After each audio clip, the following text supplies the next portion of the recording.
ma leen dégloo ñoom experts yi jël naa ay dogal ci li nga xam ne mooy wareefu état mu wareefu nguur gi bi si jiitu mooy dinañu dindi tere ndaje public yi nga xam ne dafay faral di am moo xam ci stade yi moo xam ci bépp xeetu manifestation publique sur l'ensemble du territoire fii ak diiru fanweeru fan selon ni feebar bi di évoluer ñaareel bi tam gis nañ ne am na bateau yu doon ñëw lu bare di indi ay nit yu jóge bitim réew loolu tam dakkal nañ ko fii ba jëmmi jamono te it wax nañu ñu renforcer contrôle yi ci frontière yi nga xam ne mooy frontière yi ci suuf ci frontière yi ci suuf wala frontière yi nekk ci aéroport yi wala boog yi nekk ci port bi loolu yëpp am nañ waxtaan bu yaatoo yaatu tey pour yokk kattan ak nit ñi ko war a saytu ak matériel bi ñu war a yor pour que tam feebar bi bañ di ñu duggee ci frontière yi ñetteeli mesure bi tam ñu ngi ko jël ginnaaw bi benn xale si ñi ñu téye woon ci Touba génne dem école am te mu bokkoon si ñu feebar kon déjà waa classe boobu ak ñamu gisoon ñëpp dañ leen di daal di ñoom itam isolé ngir ñu bañ nag loolu yaatu moo tax ñu jël mesure tëj école yi si diiru ñetti semaine bon à partir de lundi altine bii di ñëw maanaam école yi day tëj kon mel na nu week-end bi bu paree école yi dañu tëj si diiru ñetti semaine muy école yu ndaw yi école maternelle ba université ngir ñu éviter moytu lépp loo xam ne dina indi ay jafe-jafe ci wàllu woowu ñeenteel bi tam mooy jël nañ ay dogal pour renforcer protection maanaam kaaraange personnel de santé parce que ñoom itam ñoom docteurs yi ak infirmiers yi ñi nga xam ne ñooy njëkk a jot maladie war nañu bu baax a baax assurer seen kaaraange ci équipement ak ci lépp loo xam ne dana tax ñu moytu ñoom it ñu am contamination ndax feebar bi xamul docteur xamul ministre xamul président xamul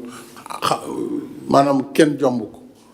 mën na dal si ku ne te mën na la dalee nu nekk ndax ki ngay toogal mu lay wàll peut-être sax doo xam ne ku yor feebar bi la loolu tax nag dañ war a gën a fagaru juróomeeli dogal bi tam mooy dañuy taxawal formalité yi nga xam ne tàmbali woon nañ ko jëmale ko ci wàllu aj pour li concerné jullit yi aj màkk wala boog pèlerinage chrétien ñoom it waroon nañ di def seen pèlerinage lu yàggul dem Rome dem Israël def circuit bi ñu daan def loolu yëpp dañ ko arrêté ba jëmmi jamono mënatul donc taxawal nañu formalité yooyu ministre de gouvernement bi waxtaan na si démb ak yéen loolu tam mu ngi découlé si li réew yi nga xam ne fa la ñu war a jëm jël nañ ay mesures ne seen réew fi mu nekk dakkal nañ loolu lu mel nu Arabie Saoudite muy umra bi muy visite yi muy aj bi ñoom jël nañ dogal boobu ne ren ji suspendre nañu bépp activité bu jëm si aj bi ba ñoom it ñu gën a xam fu feebar bi jëm lii nag moo tax may wëlbatekuwaat nag si kilifa diine yi di leen lancer appel mooy di leen ñaan ñoom seen bopp ñu taxaw ci mbir mi waxtaan ak seeni jaboot waxtaan ak seeni taalibe ngir lii ñu wax te wér-gu-yaramu askan bi tax ñu mën ko doxal ngir aar askanu Sénégal loolu jàpp naa ne kenn ku nekk ci ñoom war na ko taxaw ci bu baax a baax ngir lii ñu wax mën a am maa ngi rafetlu it nag li nga xam ne kilifa jàngu bi def nañ ko ba pare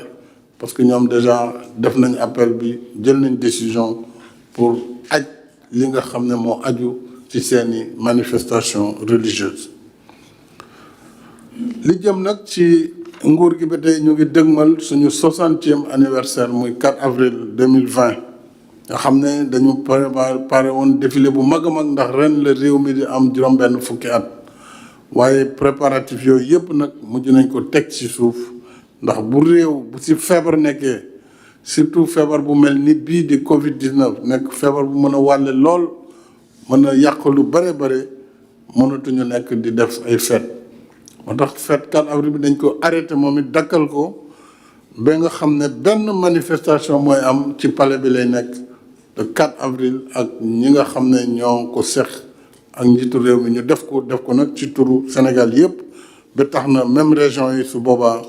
du aaju ñuy def levée de maanaam ñuy def prise d'armes donc benn prise d'armes mooy am au palais de la République pour mandargaal feetu 4 avril 2020 loolu mooy li nga xam ne moom méngoo ak tey li ñuy dund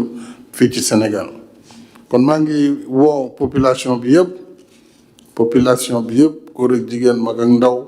ñu respecté itam li nga xam ne moom la waa kër docteur di wax ci wàllu cetum loxo ci wàllu lépp li ñu leen di santaane ci nuyu wante beeg raxas loxo yi surtout si ndaw ñi ak lépp loo xam ne ay mesures la yu ñu wax te ñu ngi koy génnee ci télévision yi bés bu ne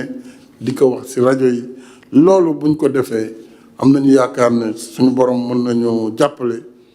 ginnaaw bu ñu fagaroo ñaanee aussi suñu borom jàmm mën na ci am. maa ngi terminer tam ci suñu mbokk yi nekk bitim réew jamono ji ñoom jaaxle nañu lool ndax am na ci réew yoo xam ne tey Sénégal bëri na fa ay doom réew mu mel nu Italie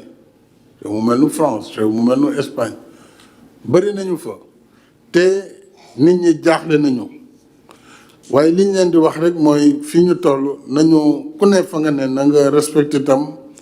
li kër docteur yi wax ak nguur ga nga nekk réew ma nga ne la mu dogal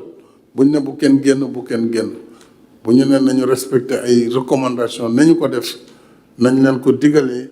te xam ni xëy na buñ ko defee yàlla mën na def sutura en tout cas maa ngi leen di waxaat suñu solidarité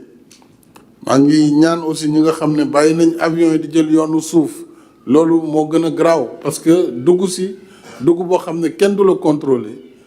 loolu da nga lor sa njaboot parce que sa njaboot ngay njëkk a wàll